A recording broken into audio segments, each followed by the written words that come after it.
ব্যারাকপুর কল্যাণী এক্সপ্রেসওয়ের ধারে একটি বেসরকারি নার্সিংহোমে বুধবার রাতে একটি রোগী মৃত্যুকে কেন্দ্র করে উত্তাল হয়। খবর পেয়ে ঘটনাস্থলে আসে বিজেপি নেতা কৌস্তব বাগচি ও বিজেপির কর্মী সমর্থকেরা।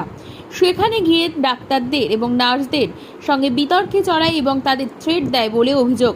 সেই ছবি ভাইরাল হওয়ার পরেই ঘটনাস্থলে আসে ব্যারাকপুরের পুলিশ কমিশনার এবং পরবর্তীতে Paschimbanga medical care service personal and medical service instructional অ্যাক্টের 2009 4 ধারা অনুযায়ী একটি মামলা দায়ের করা হয়। এই ঘটনার পর ব্যারাকপুরের সাংসদ পার্থ ভৌমিক রাতে হসপিটাল কর্তৃপক্ষের সঙ্গে দেখা করতে আসেন এবং তাদের পাশে থাকার আশ্বাস দেন। পার্থ ভৌমিক বলেন, ডাক্তার ও নার্সদের ওপর এই ধরনের হুমকি দেবার ঘটনা ঘটেছে।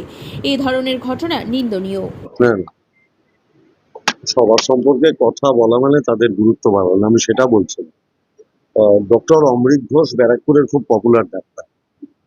ব্যারাকপুরের যারা মানুষ আছেন এবং সাধারণ মানুষ আছেন তারা জানেন অমৃত ঘোষ প্রত্যেকের বিপদ আপদে ছুটে বেড়ায়। যে পেশেন্ট মারা গেছে অত্যন্ত দুর্ভাগ্যজনক, কিন্তু এদেরও ফ্যামিলি ফিজিশিয়ান ছিলেন ডক্টর অমৃত ঘোষ।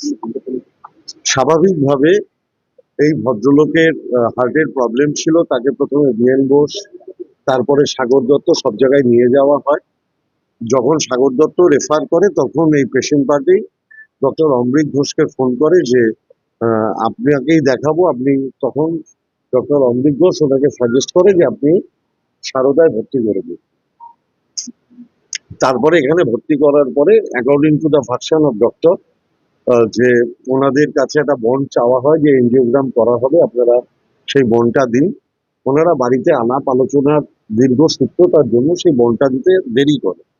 স্বাভাবিকভাবে যখন বন্ড দেয় তখন যখন নিয়ে যাওয়া যায় সেই সময় পেশেন্টের বন্ড পেশেন্ট পার্টি যখন দেয়, তারপরে যখন ওনাকে অপারেশন টেবিলে নিয়ে যাওয়া হবে তখন হার্ট ফেলিওর হয় এবং উনি মারা যান।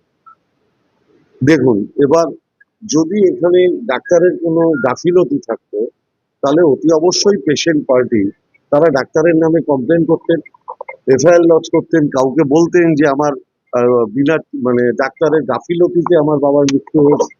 দেখা গেল পেশেন্ট পার্টির কেউ কিছু বললেন না।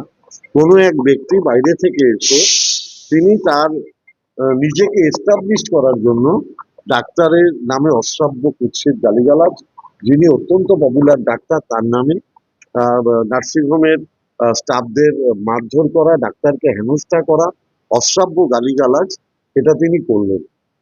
অর্থাৎ ডাক্তাররা যাতে ভালো মতো কাজ করতে না পারে, যে ডাক্তার ব্যারাকপুরের মানুষকে সার্ভিস দেয়, যে ডক্টর অমৃত ঘোষের সার্ভিস ব্যারাকপুরের আম জনতা পায়, ডাক্তার যাতে সেই সার্ভিসটা দেওয়ার মতো তার পরিবেশ না থাকে, যিনি ব্যক্তি এসে এখানে কুৎসিত গালাগালি করলেন তিনি সেই পরিবেশ তৈরি করে গেলেন।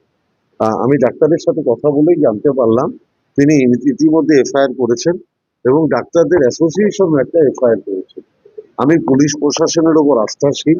ডাক্তাররা যাতে নিরাপদে কাজ করতে পারে পুলিশ প্রশাসন নিশ্চয়ই তার ব্যবস্থা করবে। জিনিস লক্ষ্য করে দেখবেন, যে মানুষ ধর্ম পরিবর্তন করে, এক ধর্ম থেকে অন্য ধর্মে যায়, তখন যে ধর্মে যায় সেই ধর্মটা বেশি করে এমন ভাবে পালন করার চেষ্টা করে যাতে ওই ধর্মের মানুষেরা তাকে বিশ্বাস করে। বাঙালিত্ব ভুলে গিয়ে এখন উত্তরপ্রদেশের কালচার এদের মধ্যে ঢুকে গেছে। কারোর মধ্যে যদি গোবলীয় সংস্কৃতি ঢুকে যায়, আমি বাইরে থেকে আটকাবো কি করে? এটা এটা এটা এটা বাংলার মানুষ, বাংলায় যারা বসবাস করে, বাংলার সংস্কৃতির সাথে যারা পরিচিত, তারা এই ধরনের গোবলীয় অসভ্য রাজনীতির পরিবেশ মানবে না, এটা আমি বিশ্বাস করি। আমি ডাক্তারবাবুর সাথে কথা বলতে এসেছিলাম তাকে মানসিক শক্তি দেওয়ার জন্য। ডাক্তারবাবু অত্যন্ত মানসিকভাবে ভেঙে পড়েছেন, কারণ যিনি 24 ঘন্টা মানুষের সার্ভিস দেন তার উপরে যদি এই ধরনের অসভ্য ব্যবহার করা হয়, স্বাভাবিকভাবে যে মানুষকে সার্ভিস দেয় তার ভেঙে পড়ার কথা। এটা পুলিশ প্রশাসন দেখবে, এখানে তো আমার কোনো বক্তব্য নেই। আমি জনপ্রতিনিধি হিসেবে, মমতা ব্যানার্জির একজন সৈনিক হিসেবে ডাক্তারবাবুর পাশে মানসিকভাবে দাঁড়াতে এসেছি।